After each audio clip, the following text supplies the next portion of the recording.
what overtime felt like. We haven't had one. You know, we're keeping it interesting. You know, I think that's kind of who we are right now. We just fight and scrap, and we're not perfect, and got a lot of growing to do, but we are resilient, and we know how to win on the road. We're 5-0 on the road, so we won our first overtime game, and a lot to improve on, as always, and that's what we'll do. So that's about it. What has to change over the next 4 weeks to get you guys out of these situations a little? You mean winning?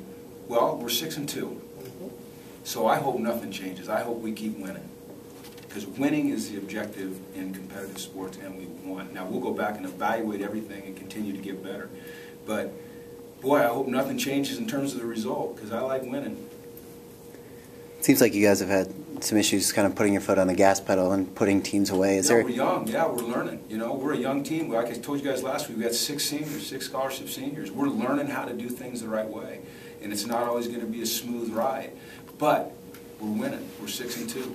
And with this group, that's great. 5-0 on the road. You know, I'll take that. Going by records, you're going to face a lot stiffer competition from here on out. Great. We'll rise up to it like we always do. You talk about the decision on that 4th down play. Yeah, I thought we could make it. Number 1, it was a yard. We've been pretty good at that with that group. Number 2, if you go up 6, a touchdown beat you. If you're up 3, a touchdown beat you. It was about a 38-yarder, right hash into the wind. And so I felt like the right thing to do was go for it right there, and unfortunately we didn't get it. What do you guys need to do to kind of limit the penalties more? I'm not going to talk about penalties. I'm not going to talk about penalties. I think that there's things that people need to do with regards to penalties, but I'm not going to comment on penalties. I mean, that's a joke. Can you talk about Brett's performance today? He was a little off. You know, the ball was sailing on him a little bit. Ran the ball well. I think he ran for over 100 yards, but the throws, he wasn't as crisp as he's been. What was Colorado's offense? They started out kind of slow. I think they got three. Well, I think we started out playing really well on defense, and then they got the run going a little bit, and that helped them. You know, we were getting after this quarterback, but he hung in there. He's very resilient. He made some plays down the field. Was there any adjustments they made in particular that got them going? Or? Just ran the ball a little bit better. With Brett missing some of those deep throws early on, was that maybe the wind and the altitude a little bit, or was he just missing? I hate to say that.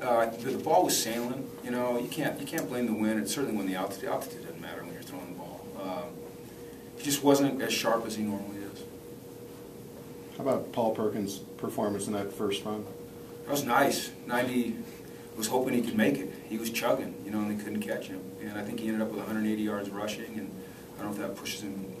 I don't know where he's at. He's probably getting closer to 1,000. Yeah, he's having a good year. When he's running for 182 yards, third, fourth quarter, I mean, he looks like a workhorse, obviously, but do you have to manage him some and get him some time off? Yeah, because he's not the biggest guy in the world, you know. I mean, he's not a 230-pound back, so the hits take a little bit of a toll on him at times. So, you know, that's why it's good that we can get Jordan James in there, we can get Nate Starks in there. So, Coach, for whatever reason, maybe you can explain, Colorado was able to move the ball well in the fourth quarter and then really lacked any imagination or any capacity to do the same in overtime.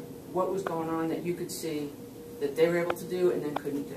They ran the ball well in the fourth quarter.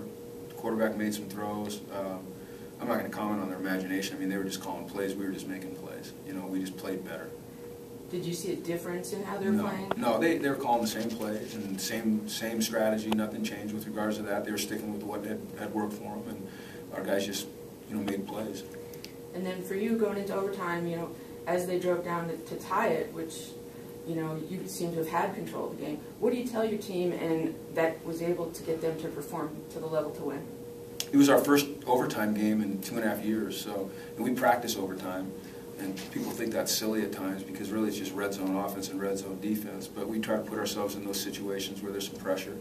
I mean, the whole game's pressure, but there's a little added pressure. And I just felt like we would respond. You know, we're that kind of group. When our backs have been up against the walls in a game, it's been tight at the end, we've found a way to win it, except for once, and that was the Utah game when we had a shot and didn't get it done.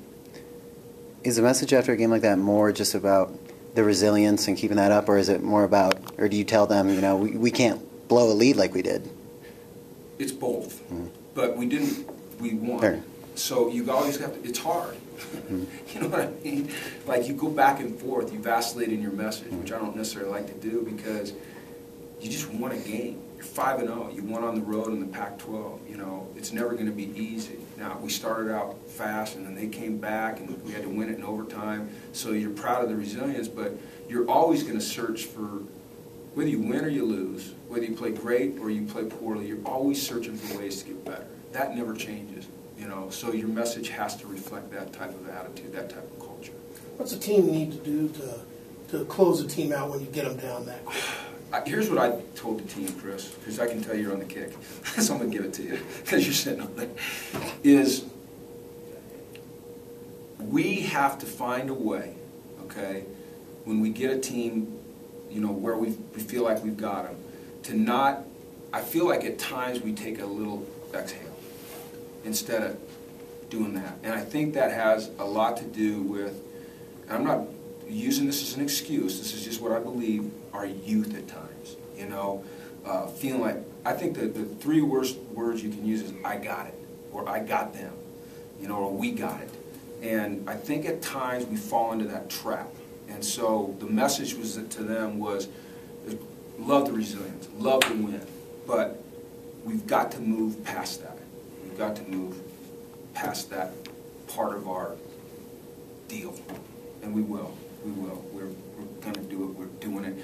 As long as we can compile wins or pile up wins where we're learning how to do that, that's a good thing. So. Where does the offensive line come from the beginning of the season now with Connor McDermott? They've put together 2 good games in a row. I think that Connor going in, and then, you know, Scotty Quisenberry is kind of a guy that's really made a jump. Malcolm Bunch moving into guard, feeling some pressure behind him with Alex Redmond, who's now ready to go, but didn't play tonight. You know, Simon Goins being back, putting some pressure on the tackles. I think it's a really competitive group right now. I think they're playing very well. I think Brett had pretty good protection today. I think we ran the ball very well. They seem solid. A couple false starts that we need to knock out. We'll see about the holds. You know, we never get holding calls on our defensive line. I've never seen anything like it, but I guess that's just the way it goes. So, but I want to just see them keeping getting better. And I think you're right. Connor has a lot to do with it. He's very solid on that left side. Very athletic. I'm sorry, Coach. To the previous question, what did you mean move past our deal? I guess. I was just looking for a word. Our deal, like Chris asked, like why? He said, why can't you? What's stopping you from putting people away when you get a lead? That's what I mean. That's our deal. Just letting people back in. Oh, your deal is not. Well, I was just looking for a word. Yeah, I didn't yeah. have a word. I just say stuff and then he just puts what he wants in the paper.